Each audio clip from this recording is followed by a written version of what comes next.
जीने की इच्छा ही हमारी शक्ति है। जब जीने की सच्ची चाह मन में हो, तब मृत्यु को कठिन ही नहीं, असंभव मानो। मात्र जीवन, जीवन और हर मूल्य पर जीवन। यदि मन में इसके अतिरिक्त कुछ ना हो, तो दुर्बल से दुर्बल व्यक्ति भी साहसी बन सकता है। तुम ये कह सकते हो कि यह लड़ाई तुम्हारी नहीं है। कि कौन सी लड़ाई लड़ सकते, अपनी या उनकी जिन्हें तुमसे अपेक्षा है, जो निर्बल है? चंद्रगुप्त, जब व्यक्ति के समक्ष दोराहा आता है, जब एक मार्ग चुनना होता है, तब उसका चुनाव दर्शाता है कि वो क्या है, कैसा है। छोटा है, बड़ा, अपने लिए सोचने वाला है या अपने से पहले औरों के लिए सोचता है। तुम्हारे मन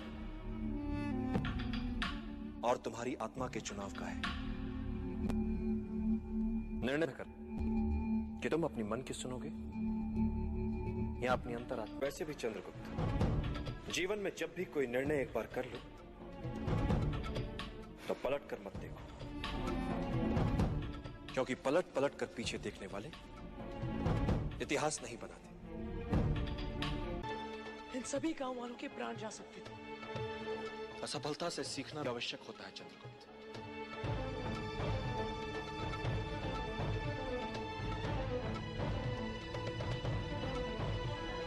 किंतु हर बार त्रुटि नहीं होनी चाहिए।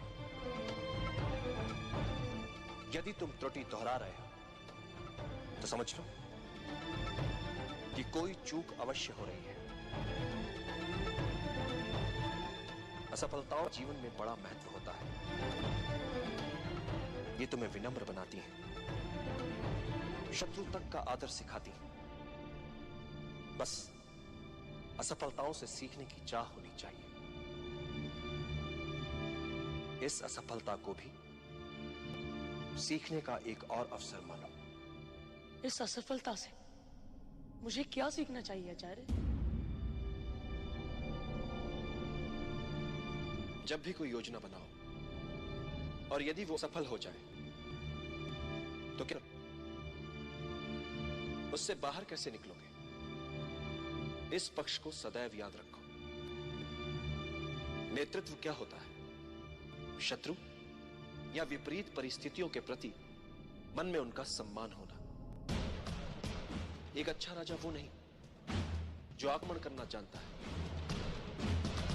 एक अच्छा राजा वो है जिसे पीछे हटना भी आता है, पुनः संगठित होने के लिए समय जुटाना भी आता है। पीछे हटने में कोई लज्जा नहीं। अगले दिन नए उत्साह से लड़ पाओ। यही तुमने आज किया चंद्रगुप्त। गुरुकुल का हर पाठ होता है पूर्व निर्धारित।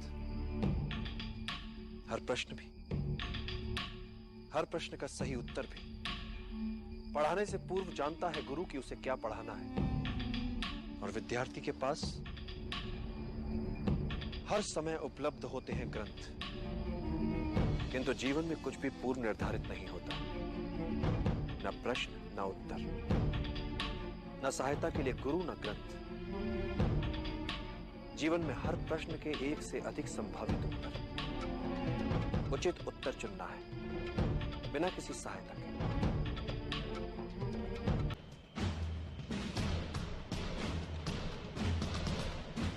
जब तुम्हारे समक्ष एक से अधिक विकल्प और निर्णय लेना कठिन हो रहा, तो एकाग्रचित होकर, ध्यान लगाकर अंतरात्मा को सुनने का प्रयास करो। अंतरात्मा के संकेत नियति को स्वरूप देते हैं। नकारात्मक सोच बुरी होती है बद्र। ये एक प्रकार की संक्रामक बीमारी होती है जो अपने आसपास सब में निराशावादी दृष्टिकोण ही फैलाती है। इससे बचना चाहिए। सदैव सकारात्मक ही सोचना चाहिए। मैं चाहता हूं सकारात्मक सोच सबसे। योजना मात्र कल्पना भी लगे तब भी उस पर विश्वास करो और उसे सच बना दो। हर बड़े कार्य से पहले उसका सपना देखा जाता है और फिर उसे मूर्त रूप दिया जाता है। मात्र इच्छा शक्ति, बस यही एक मूल मंत्र है हर सफलता के पीछे।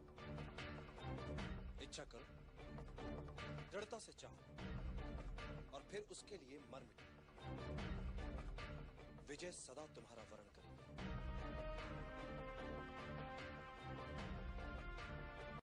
समझ सकते हैं अति बुद्धिमान क्या होता है? सामान्य बुद्धि चातुर्य से कुछ अधिक।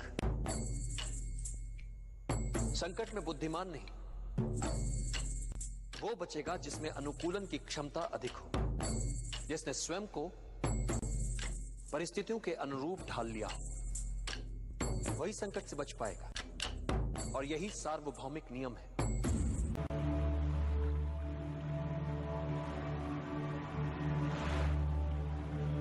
यह अवसर है पुनर्जन्म का। देश के हित में क्षात्र धर्म से मर मिटने का अवसर है ये। फिर जीने का अवसर है ये। गौरव जो मिट चुका है देश का, उसे पुनः पाने का अवसर है ये। मातृभूमि को नमन कर सके, इस लायक बनने का अवसर है ये। एक नए नव निर्माण का अवसर है।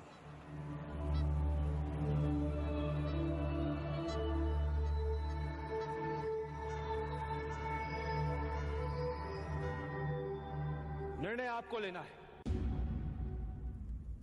चाहे तो आप सब अपनी पराजय के साथ जीवन भर सर झुकाकर पशुवत जी सकते हैं, या फिर अपनी मातृभूमि के लिए अपना सर्वस्व न्यौछावर करने के महाअभियान में मेरा साथ दें। मेरा सदा पराजय की अनित्यता में विश्वास रहा है। अनित्य होती है पराजय। व्यक्ति चाहे तो फिर से प्रयास कर सकता है विजय के लिए।